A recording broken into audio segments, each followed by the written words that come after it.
Perkenalkan, nama saya Muhammad Dio dari delegasi dari SMP Nasrullah. Perkenalkan, nama saya Fauzan Rahman dari SMP Nata.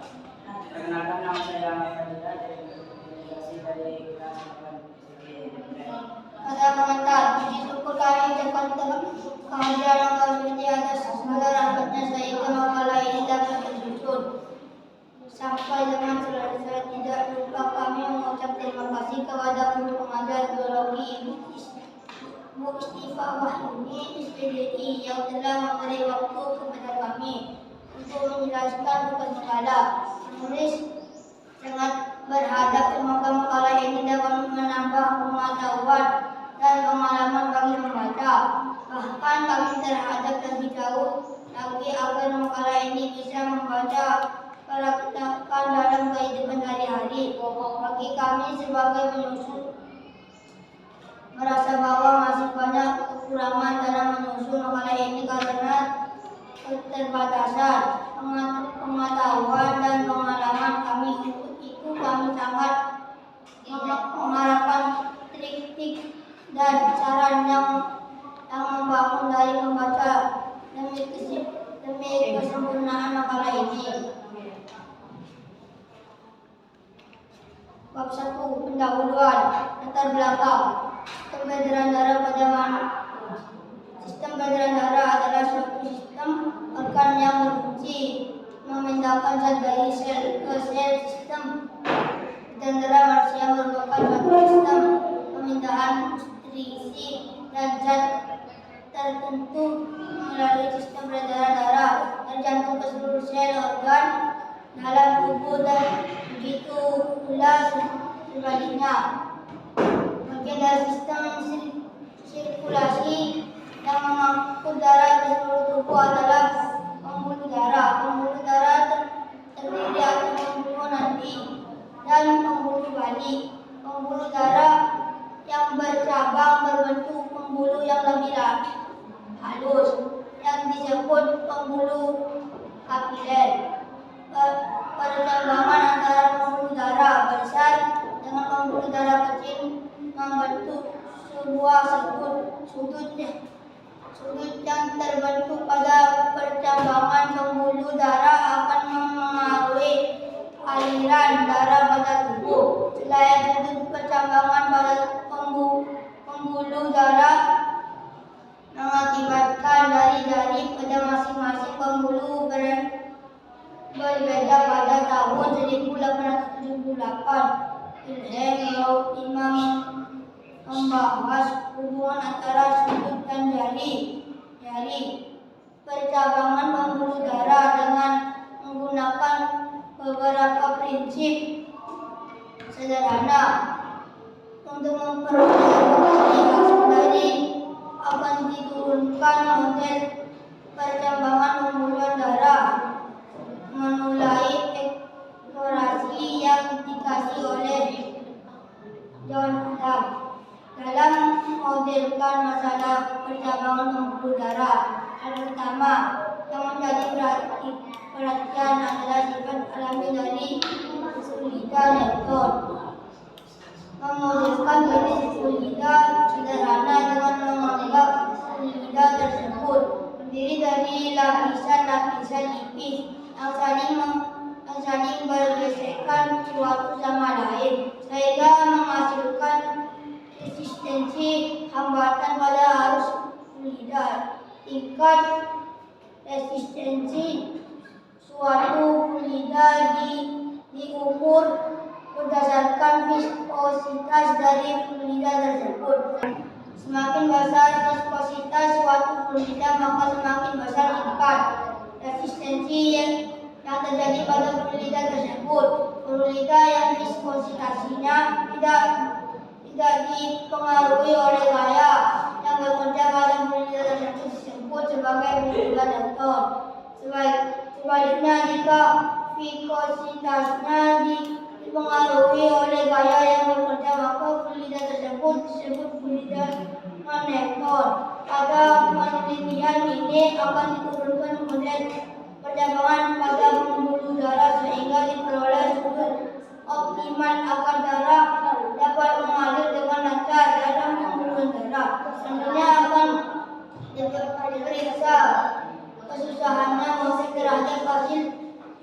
observasi empiris yang dilakukan oleh penelitian ini mengeluarasi kembali kajian yang dilakukan oleh Anda.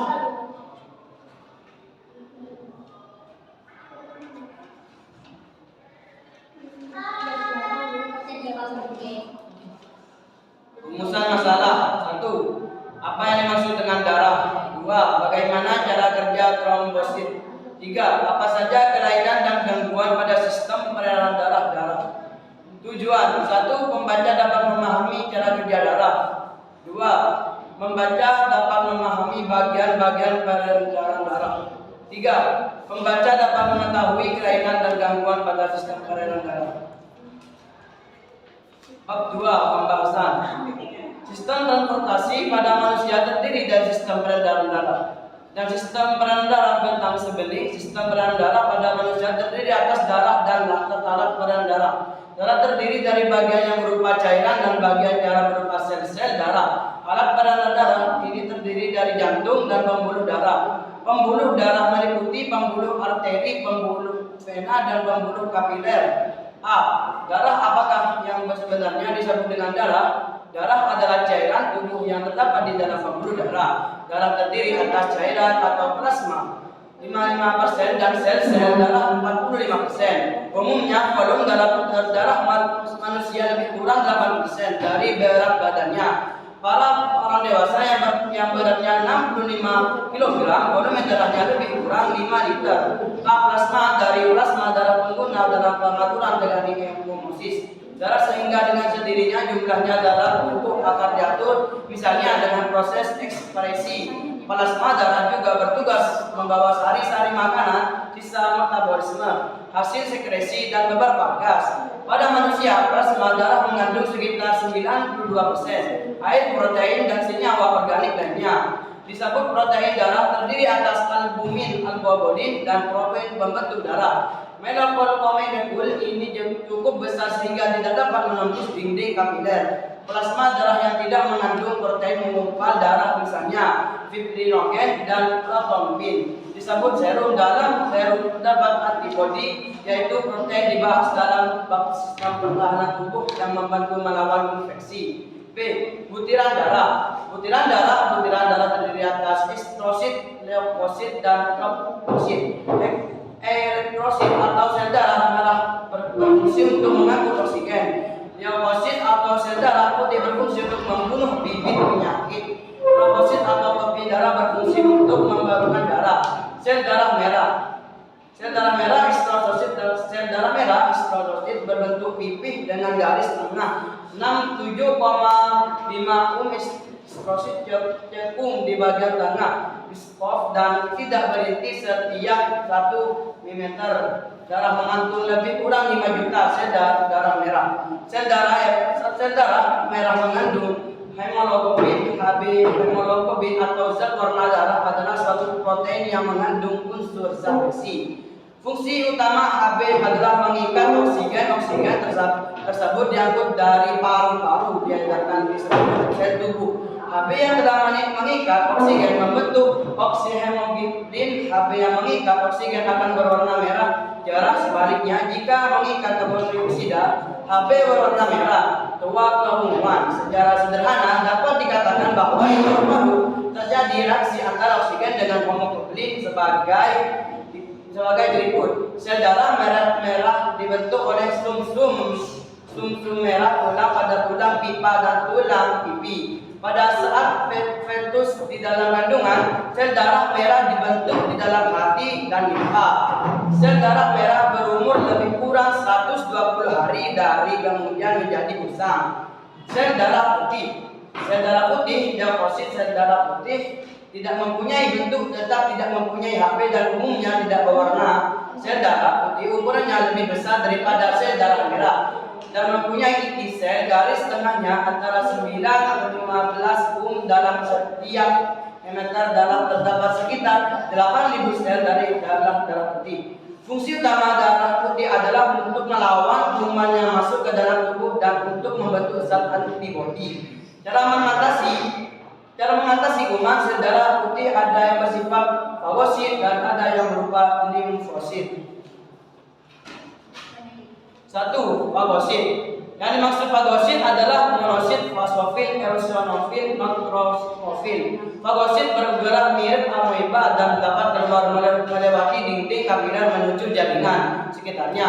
Fagosit menghancurkan kuman dan cara memakannya apabila kalah fagosit dan kuman yang mati akan dikeluarkan dalam bentuk nanah abses dua limfosis yang dibentuk di sumsum tulang akan berpindah ke buku limfa. Limfosit mempunyai molekul besar yang hampir memenuhi seluruh sel limfosit, menyerang kuman dengan menghasilkan antibodi. Antibodi adalah zat pelawan benda yang asing yang masuk ke tubuh. Antibodi akan beraksi dengan kuman sehingga membentuk gumpalan. Gumpalan antibodi dan kuman akan dimakan oleh fagosit. Beberapa kuman menghasilkan racun. Untuk menetralkan racun tersebut, limfosit akan menghasilkan antibodi yang disebut antitoksin. Keping-keping darah trombosit.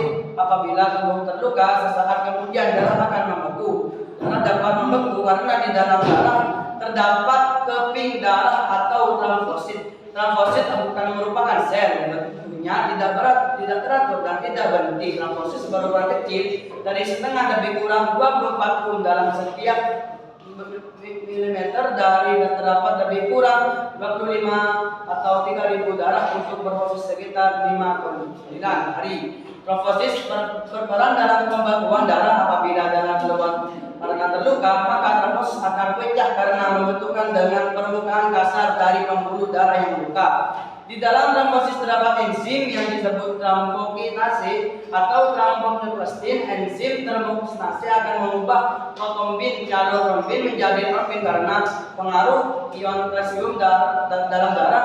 Trombin akan mengubah protein darah fibrogen menjadi benang-benang, fibrin akan menjadi sel-sel darah sehingga luka tertutup dan tidak mengeluarkan darah. Setelah fibrogen keluar dari plasma hanya tinggal cairan kekuningan yang disebut serum. Darah yang membeku kemudian kering dan membekas membentuk protein. Setelah terbentuk kulit baru, protein akan lepas. Protein adalah senyawa protein yang terbentuk di hati. Pembentukannya senyawa ini pengaruh oleh vitamin.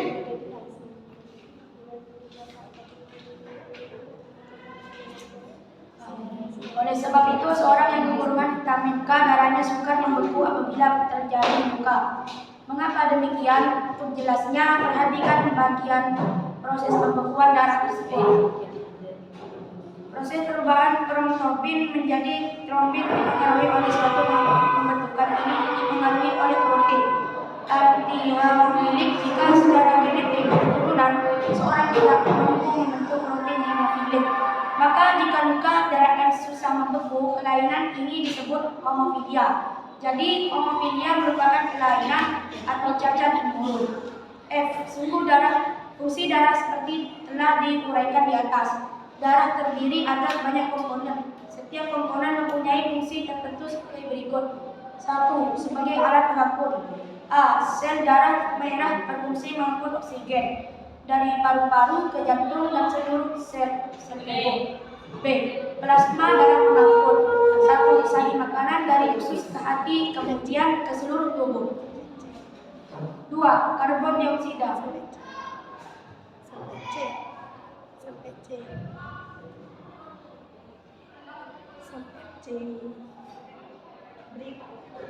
Karbon dioksida dari jaringan tubuh ke paru-paru. 3. Urea dari hati ke ginjal untuk dikeluarkan bersama urin. Hormon dari kelenjar hormon ke seluruh tubuh. 2. Alat pertahanan melawan infeksi. A. Fagosit melawan kuman. B. Limfosit menghasilkan antibodi untuk membunuh kuman. Limfosit dapat pula menghasilkan antitoksin untuk menetralkan racun. 3. Melakukan pembekuan darah. Dalam proses pembekuan darah yang berperan penting adalah trombosit. 4. Menjaga kestabilan suhu tubuh. Suhu tubuh manusia tetap berkisar 37 C walaupun suhu lingkungan berubah. Hal ini terjadi ada energi panas secara merata oleh darah. Peristiwa menggigil pada saat kedinginan dan berkeringat pada saat kepanasan merupakan cara untuk menjaga agar suhu tubuh tetap stabil.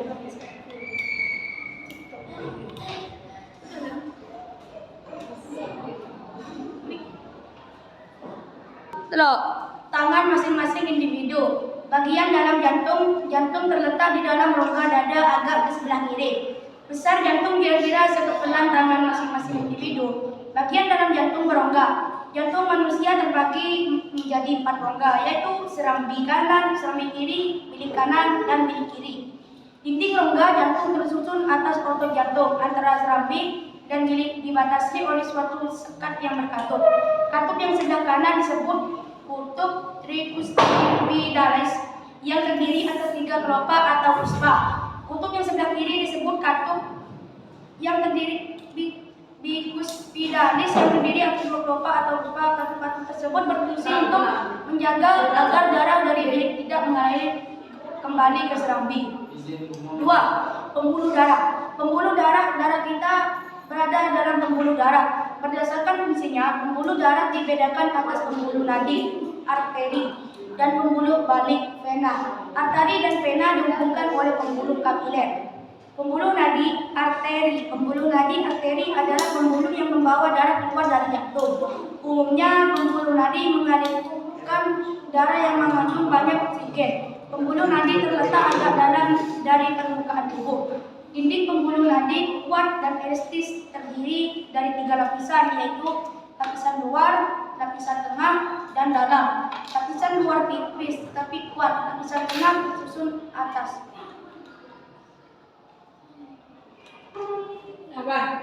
Sel-sel otot-otot lapisan dalam tersusun atas satu lapis. Ototnya helim. Jika kita menghadap denyut jantung akan terasa. Jika nadi terluka, darah akan memecah pembuluh. Nadi yang keluar dari bilik kiri jantung disebut aorta. Aorta mengalirkan darah kaya oksigen. Keseluruhan tubuh aorta memiliki kutub dekat jantung. Kutub tersebut menjaga agar darah tidak mengalir kembali ke jantung aorta. Disebut pula pembuluh nadi di utara aorta bercabang menjadi berbuluh nadi ke seluruh tubuh. Pembuluh nadi yang keluar dari bilik kanan, paru disebut arteri baru-baru. Arteria pulmonalis. Pembuluh nadi ini bercabang 2 menjadi pembuluh nadi paru-paru kiri dan pembuluh nadi paru-paru kanan. Pembuluh nadi ini membawa darah yang kaya karbon dioksida. Jadi semua arteri mengalirkan darah yang kaya oksigen kecuali arteri paru-paru. Arteria pulmonalis. Karbon dioksida dilepaskan oleh darah di paru-paru, sedangkan oksigen ditangkap oleh Hb. Darah yang kaya oksigen diliarkan oleh vena paru-paru. Vena pulmonalis menuju ke jantung melalui serambi kiri. Membuluh balik parah karena ada pembuluh yang membawa darah menuju jantung. Darah yang diangkat banyak mengandung karbon dioksida. Umumnya pembuluh balik terletak dekat permukaan tubuh dan tempat kebiru-biruan. Dinding pembuluhnya tipis dan tidak elastis. Tapi jangan sampai pembahasan terlalu banyak kalau dibahas. Denyut jantung tidak terasa. Pembuluh balik mempunyai katup di sepanjang pembuluhnya. Katup ini berfungsi agar darah tetap mengalir satu arah menuju jantung dan tidak berbalik. Jika pembuluh balik terbuka, darah tidak memancar tetapi merespes pembuluh balik dari seluruh tubuh bermuara menjadi satu pembuluh balik besar yang disebut vena cava. Pembuluh jantung melalui serambi kanan, pembunuh. Balik mengalirkan darah yang banyak mengandung korban Yosida sebagaimana disinggung. Di atas marah kaya korban dioksida ini akan dibawakan oleh pembuluh nadi dari jantung ke paru-paru. Bila ada pertanyaan, kami mempersilahkan.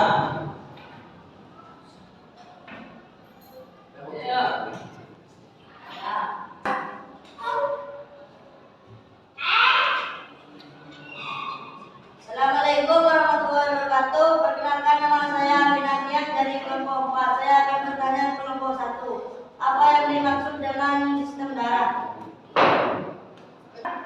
Apa yang dimaksud dengan sistem peredaran darah?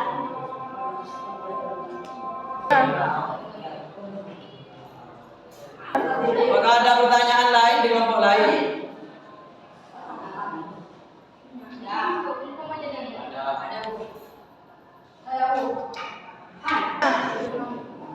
Assalamualaikum warahmatullahi wabarakatuh. Sebutkan. Perkenalkan, nama saya Muhammad Sekolah Mubarak dari kelompok 3. Saya akan bertanya ke kelompok 1. Sebutkan dan jelaskan peredaran darah. Sebutkan.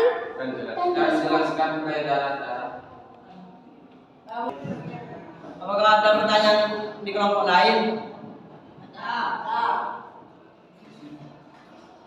Assalamualaikum warahmatullahi wabarakatuh. Perkenalkan, nama saya Adalah dari kelompok 4. Ingin bertanya kelompok 1. Apa saja kelainan dan gangguan pada sistem peredaran darah? Saya akan menjawab pertanyaan Alvin Agias. Darah merupakan suatu sistem pemindahan nutrisi dan zat-zat tertentu melalui sistem peredaran darah dari jantung ke seluruh sel-sel organ dalam tubuh dan segitu pula sebaliknya. Bagian dari sistem sirkulasi yang mengangkut darah ke seluruh tubuh adalah pembuluh darah. Saya akan menjawab pertanyaan dari Sifaul Mubarak. Sebutkan dan jelaskan peredaran darah. Peredaran darah. 1. Peredaran darah kecil. Peredaran kecil adalah peredaran yang dimulai dari jantung menuju paru-paru kemudian kembali lagi ke jantung. Darah yang kaya karbon dioksida dari jaringan tubuh menuju serambi kanan kemudian kembali kanan, kemudian bilik kanan memompa darah ke paru-paru melalui arteri paru-paru, sedangkan oksigen dari paru-paru masuk ke darah, kemudian darah yang kaya oksigen mengalir kembali ke jantung melalui vena paru-paru dan masuk ke serambi kiri jantung. Perhatikan skema di bawah ini peredaran darah. 1. Kamu perhatikan kemana temannya skemanya dan kamu. Peredaran darah besar. Peredaran darah paru-paru, bilik kanan, jantung, serambi kiri.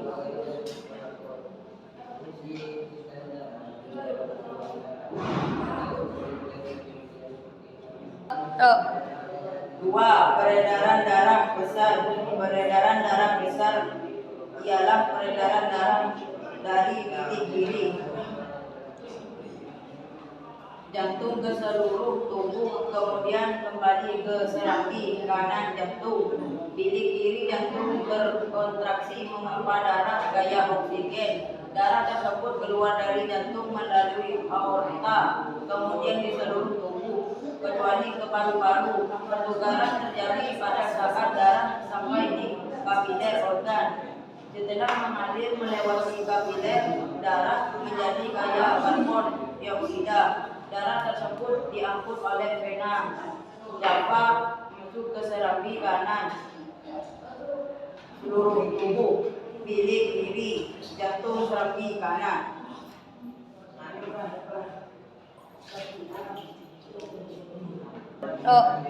Dari jawaban saudara Bilal, apa saja penanganan dan gangguan pada sistem peredaran darah akan dijawab oleh kelompok 4. Kesimpulan, dari makalah ini dapat diketahui manfaat dari omega 3 bagi kesehatan, terutama manfaat pada jantung secara khusus dan vaskuler pembuluh darahnya. Selain dari diet rendah lemak jenuh, olahraga, mengurangi merokok dalam mencegah penyakit jantung. Koroner omega 3 juga memiliki manfaat pada jantung yang baik untuk mencegah penyakit jantung koroner bila dikonsumsi dengan hasil yang direkomendasikan serta seimbang. Peran omega 3 dalam mencegah penyakit koroner yaitu berefek pada simptom protein darah, pada platelet darah, dan pada inflamasi. Selain itu, omega 3 dapat menurunkan tekanan darah dan dapat mencegah kematian mendadak serta mengurangi tingkat kematian pada miokard infarct. Pada miokard infarct, omega 3 berpengaruh pada penurunan fungsi dan kematian akibat infarkt yang berulang. Namun penelitian omega 3 pada jantung masih terus dilakukan.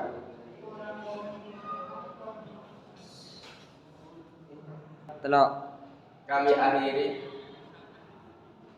Telok. Kami akhiri hasil ini. I got broads in Atlanta, since the lean in the family, credit cards and the scammers.